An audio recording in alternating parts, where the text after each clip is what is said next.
आज नरेंद्र मोदी जी कहते हैं कि हम चाय बेचते थे, इतना पावरफुल कैसे बने? आपकी वोट से बने।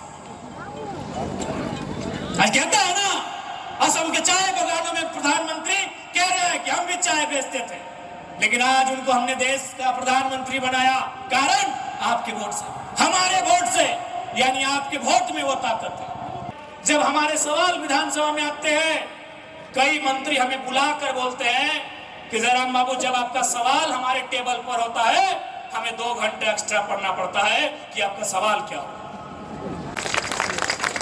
अमित शाह जी से भी पूछिएगा, वो बंगाल में कह रहे हैं कि 15 दिन का डेरा डालेंगे। अरे 15 दिन का है, 115 दिन का डेरा डालिए। लेकिन मोटा भाई, ये बताइए, आपके लाडले जय शाह जी क्रिकेट का कौन नहीं जानते हैं? उनको आपने पहले बीसीसीआई का सेक्रेटरी बनाया और आईसीसी का चेयरमैन बना दिया। लोग सपने में भी नहीं सोच पाते थे कि बंगाल की धरती से लाल की सरकार गायब होगी। हुई कि नहीं? गायब हुई कि नहीं? दीदी क्या है, दीदी बूढ़ी हो गई है। बगल में बिहार है और दीदी का नीतीश बाबू से अच्छा रिश्ता है, नाता है, एक मधुर, एक भाईचारा, बहनचारा वाला संबंध है। उनसे सीखना चाहिए, इनको भी बंगाल छोड़ के राज्यसभा चल जाना चाहिए। सही बोले दिव्य ज्योति भाई कि 2 को कोई नया आदमी अगर हमारा घर चला जाएगा तो रहने नहीं दे सकते हैं, जगह नहीं है, तो हम भाड़े में रहते हैं, दोस्त के यहाँ रहते हैं। अब सवाल है क्या है, विधायक घर नहीं बना सकता है? अरे जब चाहे तब बना सकते हैं। जो लोग आज इस जमीन पर बैठे हैं, मिडिल क्लास के लोग, गरीब किसान मजदूर, वही वोट की वैल्यू अंबानी अडानी की भी है। अगर हम 1 वोट देते हैं तो गिनती 1 होता है। अंबानी जी भी अगर 1 वोट देते हैं तो गिनती 1 होता है। लेकिन आज देखिए, अंबानी जी को मालूम है वोट कहां देना है, अडानी जी को मालूम है वोट कहां देना है, किस पार्टी को देना है जो हमारा फायदा पहुंचाएगा। अडानी जी वोट मोदी जी को देते हैं, उनको मालूम है मोदी जी को वोट देंगे तो हमको जमीन अवेलेबल कराएंगे। अगर उनको झारखंड में वोट देंगे तो गोड्डा में जमीन दिलाएंगे। जरूरत पड़ा तो बस्तर का जंगल भी हमारे नाम कर देंगे, अरावली की पहाड़ भी कटवा देंगे। यानी एक उद्योगपति जिसके पास इतना पैसा है कि आने वाले 100 साल तक उसके घर में रोजी रोजगार की कोई कमी नहीं होगी, और उसको चिंता है कि हमको वोट किसको देना है जो हमको फायदा पहुंचाएगा। लेकिन जनता को मालूम ही नहीं वोट कहां देना, जनता को मालूम ही नहीं हमारा मुद्दा क्या है, हम क्यों वोट करेंगे। जनता को मालूम ही नहीं है कि हम क्यों वोट करने जा रहे हैं। वोट आया है, नेता गांव में आए, प्रचार अच्छा लगा, कुछ खर्चा पानी दिया गया और हमने वोट कर दिया। जो लोग बिजनेसमैन हैं, जो बड़े बड़े लोग हैं, जो आने वाले 100 सालों तक बैठकर खाना खाएंगे, उनको चिंता है कि हमको वोट कहां देना है, किस पार्टी को वोट देंगे, किसको विधायक बनाएंगे जो मेरा काम करेगा। लेकिन हमारी जनता को, भोली भाली जनता को ये नहीं मालूम है कि हम किसको वोट देंगे जो हमारे बच्चों के लिए शिक्षा की बात करेगा, उनके रोजगार की बात, उनके लिए बेहतर स्वास्थ्य की बात करेगा। आज आपको चिंता करना होगा, नहीं तो फिर इस भारत को, जो आजाद भारत हुआ है, जो लोकतांत्रिक भारत हुआ है, उसे गुलाम होने में समय नहीं लगेगा। इस बार गुलामी अंग्रेजों की नहीं होगी, इस बार गुलामी इसी देश के लोगों की होगी। वो कुछ मुट्ठी भर अमीर लोग होंगे कि नहीं होंगे। आज बताइए, आज जो देश की परिस्थिति है, आज आपको स्वच्छ पानी नहीं मिल रहा है, माताएं बहनें बैठी है मायरा मासी लगा कि रात में खाने से आज जोलेर की व्यापार, क्या कभी पानी का मूल्य लगता था? आज से 30-40 साल पहले क्या आपने कल्पना किया था कि हम पानी का पैसा देंगे? क्या आपने कल्पना किया था? आज बोतल में पानी बिक रहा है कि नहीं बिक रहा है? आज हवा फ्री में मिल रहा है, आज हम ऑक्सीजन फ्री में ले रहे हैं। आज जो परिस्थिति है देश की, आपको क्या लगता है दिल्ली के जो हालात है, नहीं लग रहा है कि हवा का भी पैसा लगेगा? इसीलिए मैंने कहा कि अब गुलामी अंग्रेजों का नहीं होगा, अब गोरे नहीं आएंगे गुलाम करने, अब ब्रिटिश के लोग नहीं आएंगे गुलाम करने, इस देश के पूंजीपति, इस देश के उद्योगपति, इस देश के अमीर लोग आपको गुलाम करने का काम करेंगे। और आपकी ताकत आपकी वोट है, आपका ताकत आपका वोट है, आपका ताकत आपकी एकजुटता है। इसलिए सबसे पहले एकजुट रहिए, सबसे पहले तो एक रहिए। और आपकी जो सबसे महत्वपूर्ण ताकत है अपना वोट।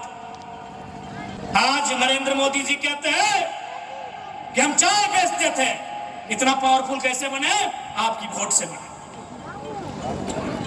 आज कहता है ना, असम के चाय बागानों में प्रधानमंत्री कह रहे हैं कि हम भी चाय बेचते थे, लेकिन आज उनको हमने देश का प्रधानमंत्री बनाया। कारण आपके वोट से, हमारे वोट से, यानी आपके वोट में वो ताकत है। और याद रखिएगा, इसी मंच पर कोई हिंदू होगा, कोई मुसलमान होगा, कोई सिख ईसाई, कोई आदिवासी होगा, सबकी अपनी अपनी धर्म मान्यताएं आस्थाएं हैं। लेकिन एक बात कड़वी बात है, बुरा मत मानिएगा, आज जो शक्ति सत्ता में है, वो अगर हमारे अवतारों में होती तो शायद योगी आदित्यनाथ मुख्यमंत्री नहीं बनते। आज से 2500 साल पहले होता होगा कि ईश्वर और अल्लाह से लोग सीधा बात करते होंगे। क्योंकि इतनी बड़ी परंपरा है भाई, हम एक छोटा सा नौजवान उस पर सवाल नहीं करेंगे।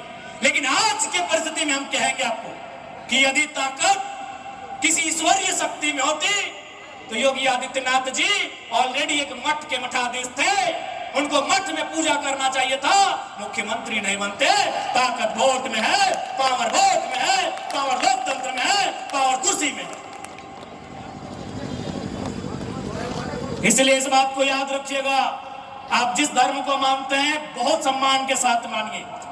आप राम जी को मानते हैं, सम्मान के साथ उनकी पूजा करिए। आप खुदा को मानते हैं, सम्मान के साथ इबादत करिए। जिसको मानते हैं आप सम्मान के साथ करिए, लेकिन कड़वी सच्चाई को स्वीकार करिए कि आज के युग में न राम जी से आपका सीधा बात होगा, न खुदा से होगा, न किसी प्रकार के देवी देवता से होगा।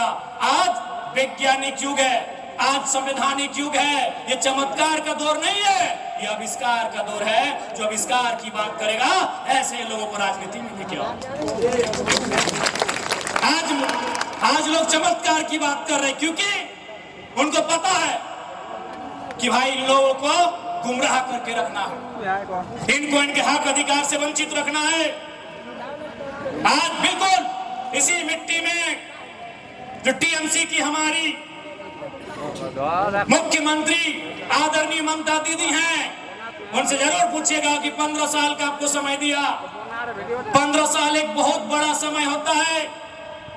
इन 15 सालों में आपने जितना अपने भतीजा का या जो भी है अभिषेक बाबू के लिए जितना किया, अगर बंगाल के नौजवानों के लिए, गरीब गुरबों के लिए करते तो आज ये दिन आपको देखना नहीं पड़ता।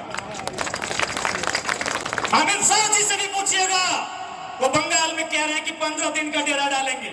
अरे 15 दिन का है, 115 दिन का डेरा डालिए। लेकिन मोटा भाई ये बताइए, आपके लाडले जयशाह जी क्रिकेट का कौन नहीं जानते हैं?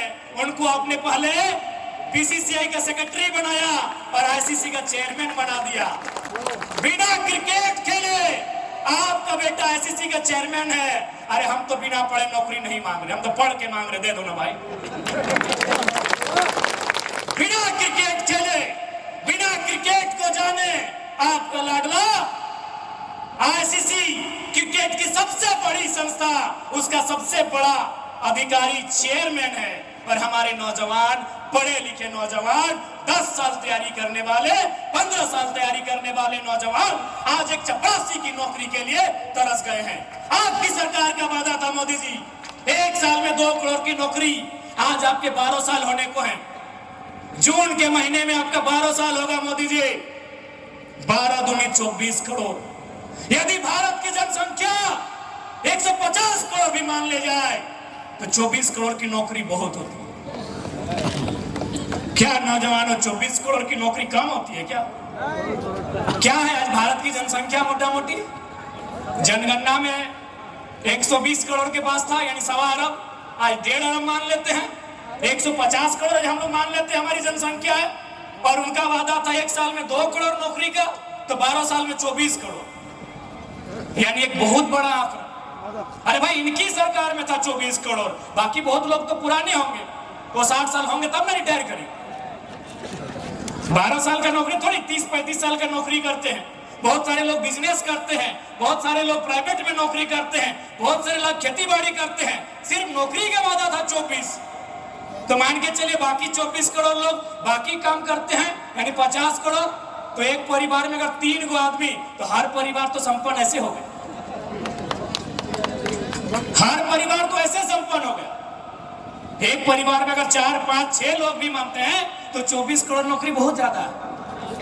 इसलिए दोनों से सवाल होगा, क्योंकि एक ने इस राज्य की सत्ता को 15 साल संभाला है और एक ने दिल्ली की सत्ता को पिछले 12 साल से संभाल कर रखे हैं, और आप जनता को केवल डराने का काम करते हैं, केवल डराने का काम करते हैं। क्योंकि ये नए जमाने की पॉलिटिक्स का एक ट्रेंड बन चुका है कि जनता को डराइए, उनका वोट लीजिए और अपना काम बनाइए। इसलिए आज केवल जयपुर और बाघमुंडी ही नहीं, बंगाल के 294 सीटों में जहां जहां ऐसे नौजवान चुनाव लड़ रहे हैं जो बंगाल के लिए कुछ करना चाहते हैं, जो यहाँ के नौजवानों के लिए, यहाँ की बहनों के लिए, यहाँ के बुजुर्गों के लिए अगर भला सोचे हैं, उनको उन सीटों से जिताने का काम करिए बंगाल वासियों, क्योंकि ताकत आपकी इस अंगुली में है। माताएं बहनें आप बैठे हैं, याद रखिएगा, लोग आपको कहेंगे कि आपकी सुंदरता लिपस्टिक, काजल और पाउडर के श्रृंगार में नहीं माताओं बहनों, आपकी सुंदरता उस श्रृंगार में है जब आप अंगुली में नीले रंग की स्याही लगाकर मतदान करने जाते हैं। क्योंकि ये वोट है जिसने आपको सम्मान दिया है हमारी माओ और बहनों। क्योंकि भारत एक ऐसा देश, और बंगाल वाले तो बहुत करीब से जानते हैं राजा राम मोहन राय जी को। राजा राम मोहन राय जी को जान रहे हैं ना, बंगाल के बंधुओं, यानी भारत की परंपराओं को भी आप जान रहे होंगे। इस देश में महिलाओं को संपत्ति का अधिकार नहीं था, राइट टू प्रॉपर्टी, यानी एक महिला जब भारत देश में वोट की व्यवस्था नहीं थी, संपत्ति का अधिकार नहीं था। यानी आप जो सोना आज पहने अपने गले में, अपने कान में, अपने नाक में, अपने माथे में, वो पहनने का हक आपको था, लेकिन उसका पर्ची आपके पति के नाम से कटता था, आपके पिता के नाम से कटता था। आज ये जो सोना आप पहने हैं, अपने नाम से रसीद कटाया है कि नहीं कटाया है? आपके नाम से रसीद कटाए कि नहीं कटाए? दीदीरा আপনার নামে আছে কিনা রসিদটা, এই কাগজটা আপনার নামে আছে। ये ताकत है वोट। सबसे पावरफुल अगर कुछ है आज इस लोकतांत्रिक देश में, तो आपका वोट है कि आज आपके नाम से संपत्ति है। आप गाड़ी भी अपने नाम से खरीद सकती हैं, आप मोबाइल फोन भी अपने नाम से खरीद सकती हैं, आप जमीन भी अपने नाम से खरीद सकती हैं, और जो भी आपकी इच्छा है, जो पुरुष अपने नाम से खरीद सकते हैं, आप भी अपने नाम से खरीद सकते हैं, due to power of vote, लोकतांत्रिक देश होने के कारण। इसलिए माओ बहनों, आपको भी इस बात को तय करना होगा कि आने वाले समय की राजनीति किस ओर करवट लेगी।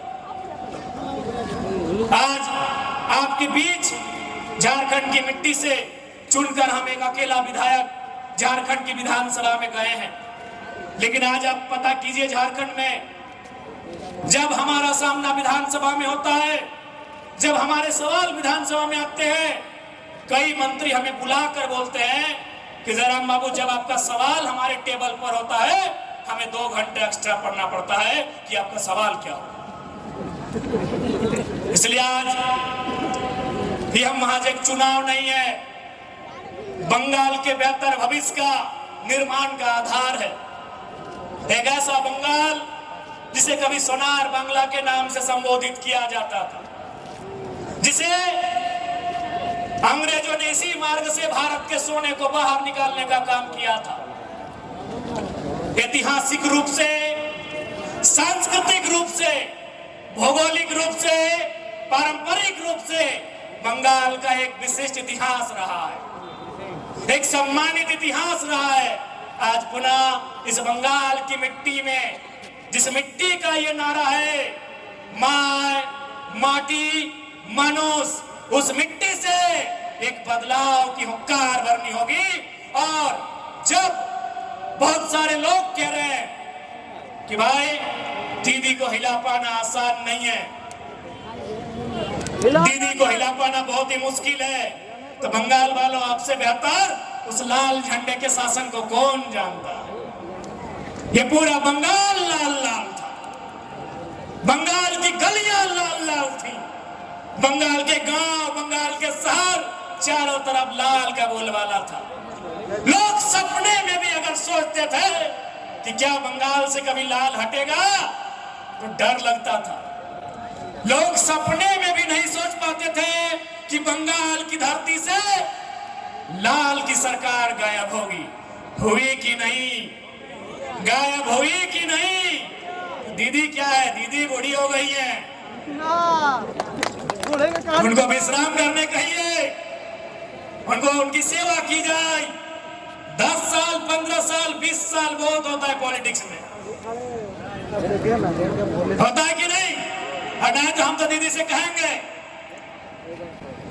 बगल में बिहार है और दीदी का नीतीश बाबू से अच्छा रिश्ता है, नाता है, एक मधुर, एक भाईचारा, बहनचारा वाला संबंध है। उनसे सीखना चाहिए, इनको भी बंगाल छोड़ के राज्यसभा चल जाना चाहिए। ताकि नीतीश जी जब होते थे संसद में, शायद दीदी भी संसद का सदस्य रही है, तो हमें लगता है इन्होंने काफी लंबा समय लिया। नीतीश बाबू ने 20 साल लिया था, दीदी 15 साल ले ली है। अब इन्हें आराम करना चाहिए, क्योंकि नेता लोग रहता है जब तक जिंदा रहेगा, चुनाव में रहेगा, तो राज्यसभा आराम का ही जगह। राज्यसभा मोटा मोटी आराम का जगह इसलिए है। अब सवाल यह है कि राज्यसभा आराम का जगह क्यों है? तो राज्यसभा के सदस्य को हम वोट नहीं करते हैं। राज्यसभा आराम का जगह क्यों है? उसको हम वोट नहीं करते हैं, तो इसीलिए जनता उसके पास नहीं जाती है। अब विधायक को वोट किया है तो जनता मरनी में, हरनी में, छठियारियों में भी जाएगी, वोट किए हैं, झगड़ा झाटी में भी जाएगी। तो इसलिए राज्यसभा इनको भी नीतीश जी के तर्ज पर सोच विचार करना चाहिए दीदी को, और सम्मान के साथ बाकी का जीवन दिल्ली के सहारे, दिल्ली के यादों और बंगाल की यादों के सहारे इन्हें गुजारना चाहिए।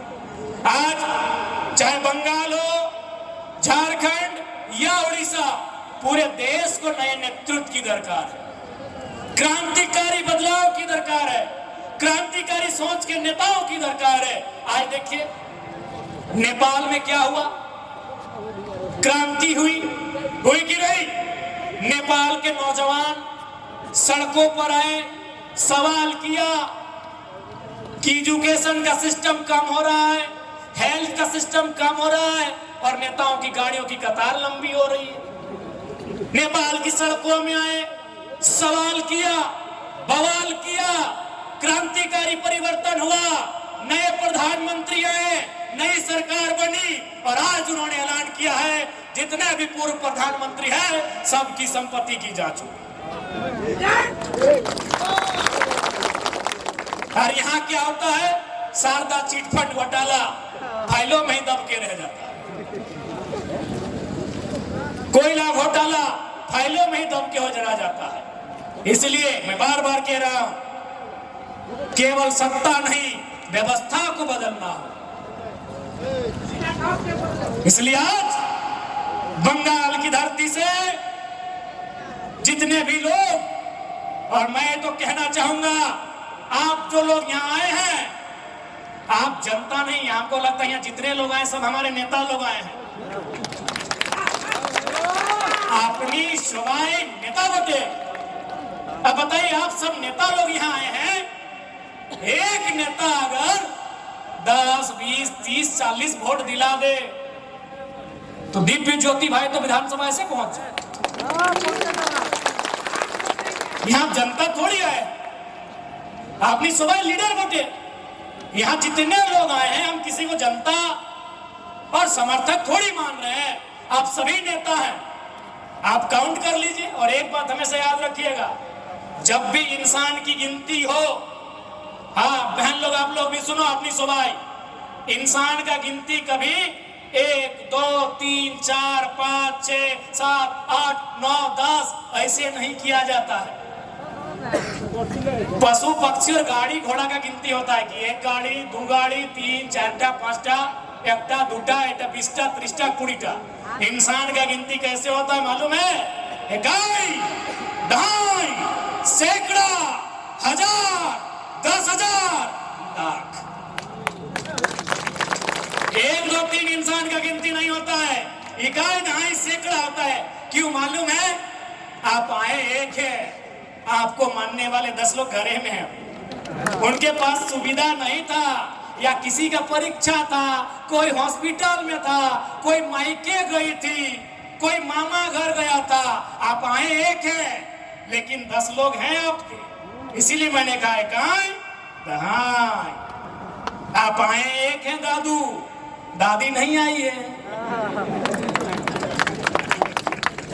इसलिए आप यहाँ लीडर लोग आए हैं, आपके हाथों में, सबके पास, और सब में काबिलियत है, सब में काबिलियत है कि आप अच्छा वोट दिलाएंगे। इसलिए देखिए, ये महज एक चुनाव नहीं होगा, एक गर्जना होगी जंगल महल में, कि जंगल महल की गलियों से एक आवाज आया है, उठो नौजवानों, एक इनकलाब आया है। ये जंगल महल गूंजेगा, जंगल महल आवाज करेगा, जंगल महल सवाल करेगा, सवाल सत्ता से होगा। जंगल महल अपना नेतृत्व चुनेगा, वह नेतृत्व जंगल महल के विकास के लिए दिन रात एक करेगा। चुनाव 5 साल में होते हैं, प्रॉब्लम्स रोज आते हैं। इसलिए दिल्ली में बैठे मोदी जी को देखकर वोट ना करें, कलकत्ता में बैठी दीदी को देखकर वोट ना करें।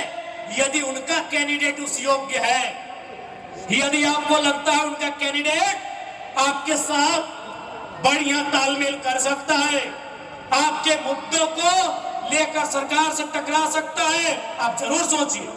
लेकिन कोई कहेगा कि हम दिल्ली में बैठे हैं और यहां से एक नेता भेजे हैं, या फिर मेरे कहने पर, इसलिए हम कहेंगे भले हम भी जयराम महतो आपको कह रहे हैं कि दिव्य ज्योति भाई को, मनोज भैया को वोट करना है, लेकिन यदि आपको लग रहा है कि दिव्य ज्योति भाई और मनोज भैया आपके कसौटी पे खरा नहीं उतर रहे हैं, आप बिल्कुल विचार करें।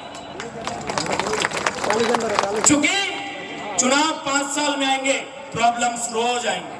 प्रॉब्लम थाना में आएगा, प्रॉब्लम ब्लॉक में आएगा, प्रॉब्लम अंचल में आएगा, प्रॉब्लम सड़क में आएगा। जब कोई घटना घटेगी, प्रॉब्लम हॉस्पिटल में आएगा, प्रॉब्लम स्कूलों में आएंगे, प्रॉब्लम कॉलेजों में आएंगे, प्रॉब्लम रोज आएंगे आपके जीवन में। इसलिए ये वोट आपकी प्रॉब्लम्स का सॉल्यूशन के लिए। मैं मानता हूं कि जिसे आप वोट करेंगे वो रातों रात सब कुछ ठीक नहीं करेगा, लेकिन आपके लिए खड़ा होगा आपके मुसीबत के समय, आपके जरूरत के समय। इसलिए ये देख लीजिएगा जयपुर वासियों, बागमुंडी के वासियों, कि आप जो वोट करने जा रहे हैं वो चुनाव के साथ साथ उसको करेंगे जो आपके प्रॉब्लम्स में खड़ा है, क्योंकि समस्याएं रोज आएंगी। आप देखते होंगे मोबाइल में, हमारे पास पति पत्नी का झगड़ा हुआ विधायक जी के पास, विधायक जी क्या करिएगा, फिर उन लोगों को समझाते हैं। अगर पत्नी शिकायत की है तो पति को समझाते हैं, और पति का शिकायत है तो पत्नी को समझाते हैं, कोशिश करते हैं। हम भी ये नहीं बोलेंगे कि सबको मना लेते हैं, 2-4 को नहीं मानता, बोलता है विधायक जी हम जेले खटेंगे लेकिन ये लड़कियां संग नहीं रहेंगे, बोलता है। तो दूसरे को लड़की भी बोलती है विधायक जी हम अकेले रह लेंगे लेकिन एक संग नहीं रहे। तो इसलिए हम ये नहीं बोल रहे हैं कि भाई जितने आते हैं, लेकिन सुनते हैं एक बार, उनकी समस्या का समाधान करने का हम प्रयास करते हैं। हम ही नहीं, हमारे जितने नेता हैं वो प्रयास करते हैं, क्योंकि हमें जनता ने सीधा वोट किया, हमारी नई पार्टी है, ना कहीं हमारा बूथ कमेटी था, ना कहीं हमारा पंचायत कमेटी था। जनता ने सीधा विश्वास किया और सीधा वोट किया, इसलिए आज हम लोग जीते भी हैं जनता के लिए। अभी दिव्य ज्योति भाई बोल रहे थे, सही में हमारा घर एक दिन रात को गए थे, तो हम घर में नहीं रहते हैं, कि घर में नहीं रहते इसलिए घर में हमारा सुविधा नहीं है। 2 आदमी अगर कोई चला जाएगा तो उसको हम रहने नहीं दे पाएंगे। सही बोले दिव्य ज्योति भाई कि 2 को कोई नया आदमी अगर हमारा घर चला जाएगा तो रहने नहीं दे सकते हैं, जगह नहीं है, तो हम भाड़े में रहते हैं, दोस्त के यहाँ रहते हैं। अब सवाल है क्या, एक विधायक घर नहीं बना सकता है? अरे जब चाहे तब बना सकते हैं। 2 लाख से ज्यादा सैलरी मिलता है। लेकिन जब हम अपने बारे में सोचते हैं, हमारे सामने उनका चेहरा आता है जिन्होंने धूप में पसीना को पोंछकर हमारे लिए चुनाव का प्रचार किया था। जब हम अपने घर के बारे में सोचते हैं, तब उनका चेहरा मेरे सामने आता है। इसलिए आज हमें पूरा विश्वास है कि जैसा हम झारखंड में करते हैं, जैसा हम अपना सारा सुविधा झारखंड के अपने लोगों को दान कर दिए हैं, हमें पूरा विश्वास है दिव्य ज्योति भाई और मनोज भैया हमसे एक कदम आगे बढ़कर जनता की सेवा में अपना सब कुछ निछावर करेंगे। हमें पूरा विश्वास है कि हमसे एक कदम आगे जाकर अपना सब कुछ, अपना सर्वस्व ये जनता के लिए निछावर करने का काम करेंगे। आज देखे होंगे हमको आवास भी मिला तो चारों तरफ चर्चा लगा कि आपका विधायक भी तो 4 करोड़ घर में रहता है। हमने वो दूसरे दिन घोषणा कर दिया कि जो लोग रांची आएंगे आराम से आइए, गेट में कहीं ताला नहीं है। देखिए अभी हम यहाँ हैं, हमारे आवास में रांची में नंबर संख्या 14 ताला नहीं है। आप जाइएगा, ऐसे घुसाइएगा, उसको घुमाइएगा, मेन गेट खुल जाएगा, सीधा जाइएगा, 2 रूम खुला है, आप आराम से उसको घुमाइएगा, ऐसे वो भी खुल जाएगा। उसमें सोने का व्यवस्था है, बाथरूम भी है, नहाने का है, सब कुछ सुविधा है। विधायक का घर ऐसा नहीं होता था, विधायक का घर ऐसा नहीं होता था। 4 को बॉडीगार्ड होता था, पहले पूछता था हुआ रही आपने क्या बटे कोথায় আপনার বাড়ি, की काज आसे की काज अपना। हमारे यहाँ कोई सवाल नहीं होता है, सीधा घुसिए, बैठिए। वो जनता का आवास है, वो विधायक का आवास नहीं है।